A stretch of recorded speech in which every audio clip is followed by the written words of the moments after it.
भारतीय कलाओं की विरासत संस्कृत की तरह प्राचीन है। भारतीय कलाओं के स्वरूप में वास्तुकला, मूर्तिकला, चित्रकला, संगीत कला, नृत्य कला एवं साहित्य कला प्रमुख है। कला मानव जीवन की अभिव्यक्ति है। कला किसी भी संस्कृति एवं विचारधारा का प्रतीक है, उसकी पहचान है। जहां भारतीय संस्कृति में कला की समृद्ध विरासत रही है, वहीं भारत की समृद्ध कला परंपरा में लोक कलाओं का गहरा रंग है। कहानियों की कला एक लोक कला वारली के बारे में, जो महाराष्ट्र की वारली जनजाति की रोजमर्रा की जिंदगी और सामाजिक जीवन का सजीव चित्रण है। महाराष्ट्र जो अपनी वारली लोक चित्रकला के लिए प्रसिद्ध है। वारली एक बहुत बड़ी जनजाति है जो पश्चिमी भारत के मुंबई शहर के उत्तरी भामांचल में बसी है। भारत के इतने बड़े महानगर के इतने पास बसे होने के बावजूद वारली के आदिवासियों पर आधुनिक शहरीकरण का कोई प्रभाव नहीं पड़ा। 1970 के प्रारंभ में पहली बार वारली कला के बारे में पता चला।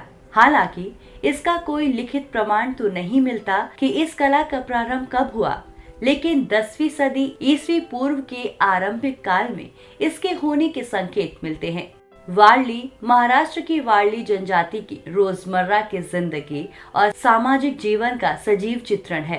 ये चित्रकारी वो मिट्टी से बने अपने कच्चे घरों की दीवारों को सजाने के लिए करते थे। लिपि का ज्ञान नहीं होने के कारण लोक वार्ताओं के आम लोगों तक पहुंचाने का यही एकमात्र साधन था। मधुबनी की चटकीली चित्रकारी के मुकाबले ये चित्रकला बहुत साधारण है। चित्रकारी का काम मुख्य रूप से महिलाएं करती है। इन चित्रों में पौराणिक पात्रों अथवा देवी देवताओं के रूपों को नहीं दर्शाया जाता, बल्कि सामाजिक जीवन के विषयों का चित्रण किया जाता है।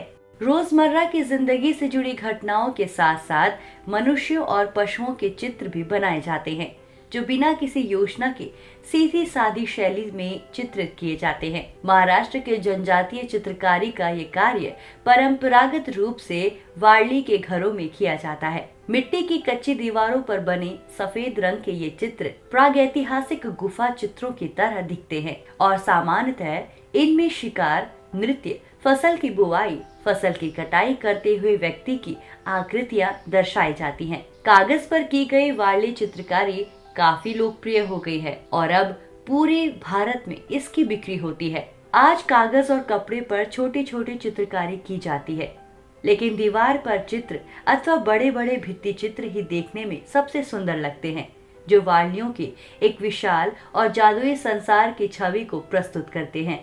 वारली आज भी परंपरा से जुड़े हैं, लेकिन साथ ही वो नए विचारों को भी ग्रहण कर रहे हैं, जो बाजार की नई चुनौतियों का सामना करने में उनकी मदद करते हैं। वारली जाति में माश नामक व्यक्ति ने इस कला को व्यवहारिक रूप दिया। उसने वारली लोक कला को महाराष्ट्र से बाहर ले जाने की हिम्मत दिखाई और इस कला में अनेक प्रयोग किए। उन्होंने लोक कथाओं के साथ साथ पौराणिक कथाओं को भी वारली शैली में चित्रित किया। वाग्देव, धरती माँ और पांडु राजा के जीवन काल को भी वारली शैली में चित्रित किया गया।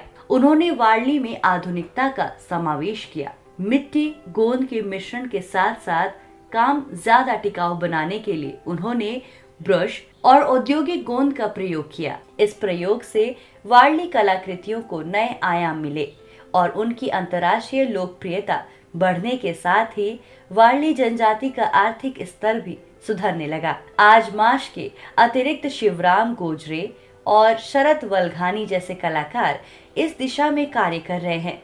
ये लोग कागज और कैनवस पर पोस्टर रंग इस्तेमाल कर रहे हैं। वारली कलाकृतियों की यात्रा गोबर मिट्टी की सतह वाली दीवार से शुरू होकर आज कैनवस तक आ पहुंची है, जो वारली जनजाति के सरल जीवन को दर्शाती है।